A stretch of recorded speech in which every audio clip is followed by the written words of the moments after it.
Hello students, हम पढ़ेंगे। आज का मेरा टॉपिक है lateral displacement and emergent ray, emergent angles. इन सारे टॉपिक्स को हम इस वीडियो में क्लियर करेंगे।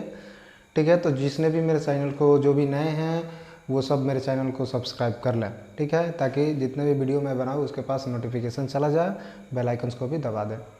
ठीक है, तो चलिए हम पढ़ते हैं, इस टॉपिक को कंप्लीट करते हैं। लेटरल डिस्प्लेसमेंट क्या होती है, इमरजेंट रे क्या होती है और इमरजेंट एंगल क्या होती है। तो बात ये है कि देखिए, ये एक मेरा रेक्टेंगुलर स्लैब है। इस रेक्टेंगुलर स्लैब में जब मैं एक रे को क्या कर रहा हूँ, पास कर रहा हूँ, वो रे कैसा है, मोनोक्रोमेटिक।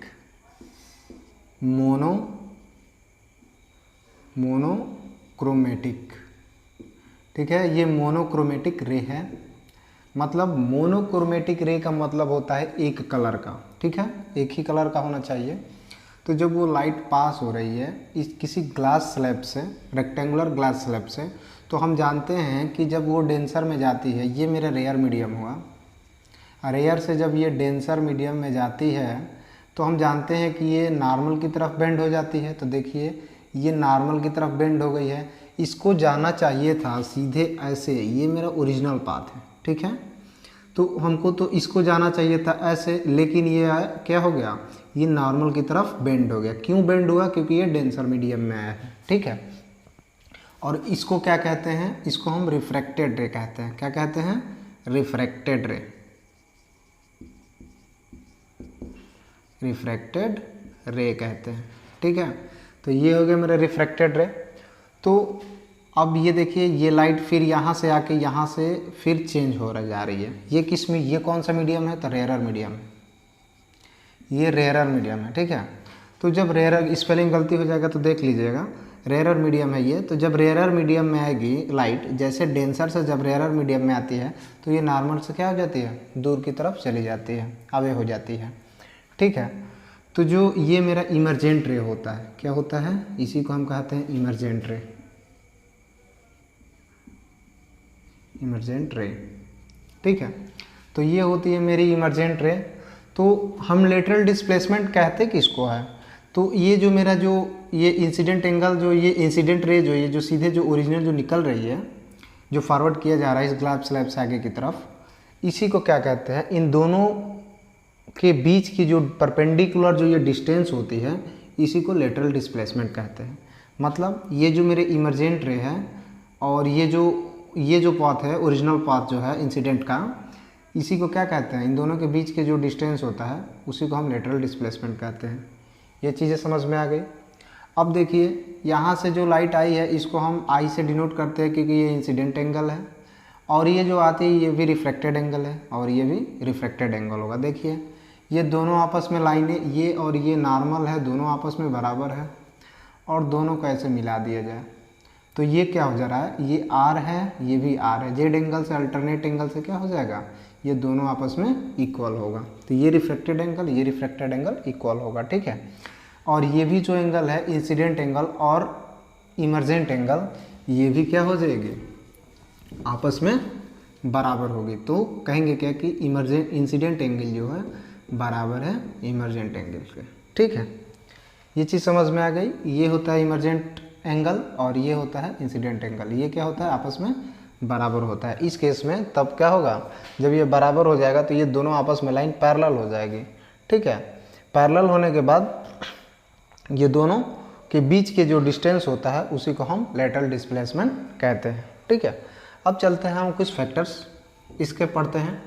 तो ये क्या होती है कि इंसिडेंट एंगल पे ये डिपेंड होती है, कि मतलब कि जितना ही बड़ा इंसिडेंट होगा, इंसिडेंट एंगल होगा, उतना ही लेटरल डिस्प्लेसमेंट क्या होगी, बड़ी होगी। समझिए, आई जब इंक्रीजिंग, कहने का मतलब ये है कि जब इंसिडेंट एंगल इंक्रीज होगा तो इसका ये जो लेटरल डिस्प्लेसमेंट जो है ये क्या हो जाएगा, ये भी, ये एल का मतलब लेटरल, ठीक है, और डी का मतलब डिस्टेंस, लेटरल डिस्टेंस भी क्या होगा, लेटरल डिस्प्लेसमेंट भी बढ़ेगा। ठीक है, अब कह रहा है दूसरा चीज़ मैं ले रहा हूँ, रिफ्रैक्टिव इंडेक्स।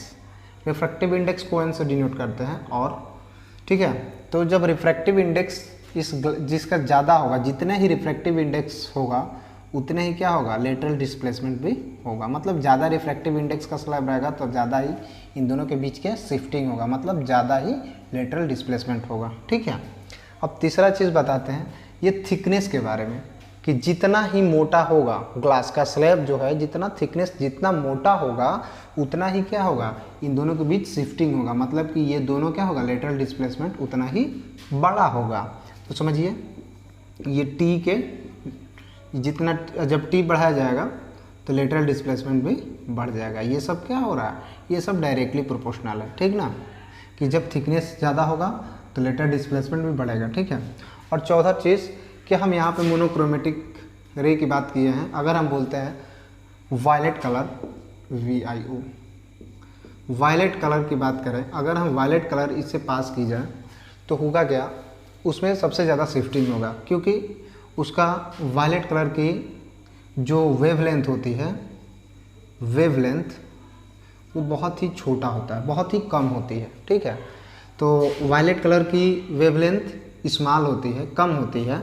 तो इसमें हम आपको ये बता दें कि जितना ही वेवलेंथ कम होगा उतना ही शिफ्टिंग ज़्यादा होगा। ठीक है, तो ये क्या होगा, ये हो गया लेमडा आपका वेवलेंथ।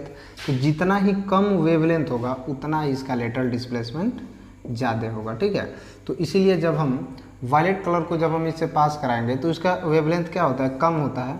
तो इसीलिए इस केस में जो 7 कलरें होती है उसमें सबसे ज़्यादा डिस्प्लेसमेंट होता है तो वायलेट कलर का होता है, क्योंकि वायलेट कलर की वेवलेंथ कम होती है और जितना वेवलेंथ कम होगा उतना ही लेटरल डिस्प्लेसमेंट ज़्यादा होगा। ठीक है, तो ये रहा आपका फैक्टर्स, और ये रहा मेरा इमर्जेंट रे। इमर्जेंट रे वो होता है जो किसी ग्लास स्लैब से पास होकर जो बाहर निकलता है रेयर मीडियम में, उसी को हम क्या कहते हैं, इमर्जेंट रे। ठीक है, तो ये सारी जानकारियाँ हैं, और आपको डेफिनीशन आपको फिगर में यहाँ पर दिख रहा होगा कि क्या है।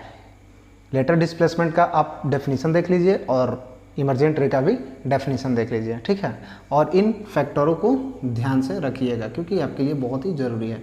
अगर मेरी वीडियो अच्छी लगी हो तो लाइक, सब्सक्राइब एंड शेयर जरूर करना। हम